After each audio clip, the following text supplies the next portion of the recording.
Seguimos desde Argumentos, recordando que todas nuestras redes sociales están a su disposición. Ya estamos recibiendo algunos comentarios que más adelante vamos a leer. Todas sus preguntas que tienen pueden dejarlas en @argumentos_gb. Continuamos conversando con Carlos Raúl Hernández en este momento para conocer acerca de ese panorama electoral y de la participación que se vio durante las primarias. En la mayoría eran personas de la tercera edad que salieron de sus casas a votar.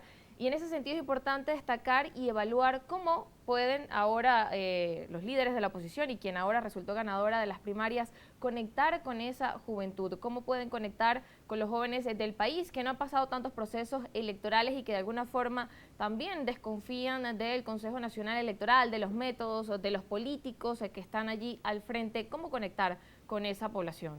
Bueno, lo que pasa es que hace tiempo yo lo vengo diciendo, los políticos hablan de política, desgraciadamente.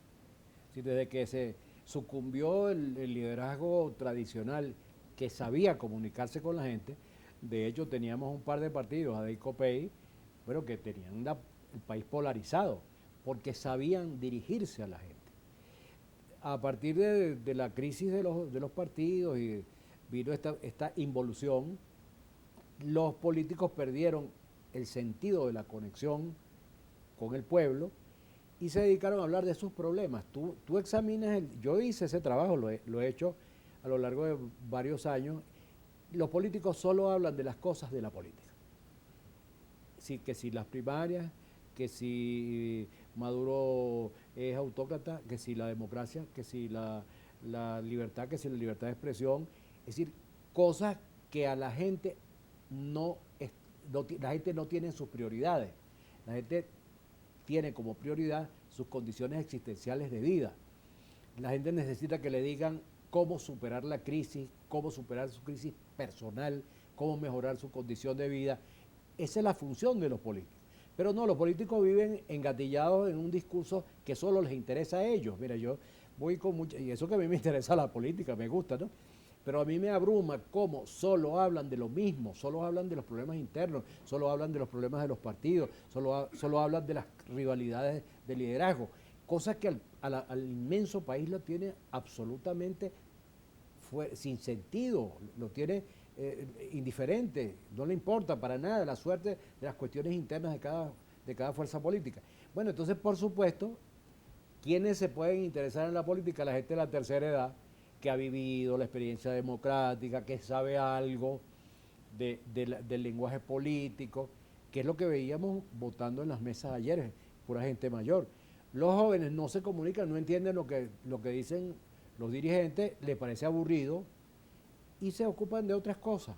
Si viven un mundo totalmente distinto, divorciado de lo que no deberían estar divorciados, deberían estar más bien vinculados con el destino del país. Pero es que nadie habla del destino del país, nadie habla sobre qué hay que hacer con la economía nacional, cómo hacer para que haya empleo. Si tú ves que eso no está en el discurso cotidiano, y entre otras cosas, porque estoy absolutamente seguro que gran parte de ellos no saben qué es lo que hay que hacer, no saben cómo se resuelve la crisis eléctrica, no saben cómo se resuelve la crisis cambiaria. Entonces, ¿cómo van a hablar de lo que no saben? Yo creo que esa es una de las tragedias que estamos viviendo.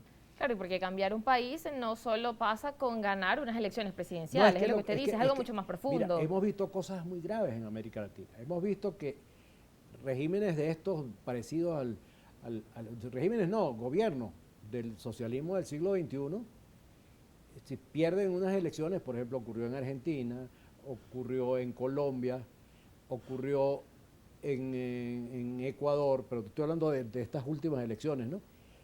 Ganan supuestos candidatos centristas, o no supuestos, realmente centristas, ganó Macri en Argentina, y no sabían qué hacer con el país, y volvió el kirchnerismo, derrotado aquel mar de esperanzas que había alrededor de Macri, que gana en unas elecciones dramáticas, le gana al kirchnerismo, bueno, y después pierde, seguro perdió.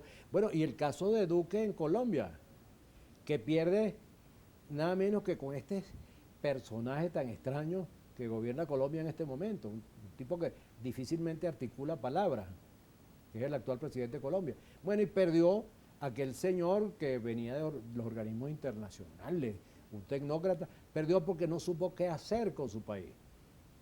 No supo cómo conducir a Colombia, cómo hacer que Colombia siguiera el proceso de despegue que traía. Y no sabía además comunicarse con la gente. Bien, y con ese, mencionando acerca de la región, de lo que pasa en Latinoamérica, habría que también evaluar que el día de ayer pues, hubo elecciones en Argentina, como uno de los candidatos que bueno se veía como ganador, pues resultó que Massa terminó avanzando debido a que tomó una postura muy extremista. Pudiese uno también evaluar ese panorama trayéndolo al caso venezolano. Bueno, pero fíjate tú que este señor, el psicópata ese que está de candidato allá en Argentina, sí tiene una enorme capacidad de comunicación y le llegó a los sectores populares de Argentina, le llegó profundamente, ¿no? Pero el problema está en que en un momento dado su exceso de locura, su exceso de exasperación, su manera irrazonable de hablar, porque él hablaba como si estuviera, bueno, ni siquiera yo diría que como si estuviera en una gallera, en una plaza de toros, es decir, sin las más elementales normas de la decencia, hizo que una parte del electorado cogiera miedo y acudiera a un tecnócrata calificado y buen político, como es el caso de Massa. Yo creo que Massa le puede ganar perfectamente a Milei la segunda vuelta. Es importante evaluar entonces este desempeño de Milei y viendo también cómo pudiese aplicar para el caso de Venezuela, cómo las posturas que se toman influyen en la población venezolana que necesita de ese líder que le demuestre, como usted decía, que sabe cuál es la realidad que vive el venezolano y que tiene un proyecto que es viable, que es sostenido y no solamente hablar por temas políticos. Y creo que en eso debería trabajar en este año que se viene electoral, que se viene de campañas, que las personas pueden tomarse el tiempo de escuchar las propuestas y que bueno, se espera que se anuncie pronto esas fechas de las elecciones presidenciales de 2024. Bueno, ojalá los partidos políticos de Venezuela se enseriaran y comenzaran a estudiar la realidad y estudiar los problemas y hacer una campaña electoral con propuestas para resolver los problemas del país. Ojalá, eso sería lo mejor que pudiera pasarle a Venezuela. Ahora, si vamos a una campaña electoral de insultos, de descalificaciones, de pedir intervenciones extranjeras, de pedir golpes de Estado, pues sencillamente seguimos en el 2019, que es una de las fechas más terribles que ha vivido Venezuela. Entre el 2014 y el 2019, nosotros perdimos gran parte de nuestros avances civilizacionales, por la locura, la irresponsabilidad y la violencia. Así es, y los venezolanos no quieren regresar a esa época y están dispuestos a participar en estos procesos electorales y también que los políticos que estén puedan involucrarlos y que sean parte de estos procesos. Nosotros nos corresponde ir a esta hora a una pausa, pero ya seguimos conversando más adelante con Carlos Raúl Hernández.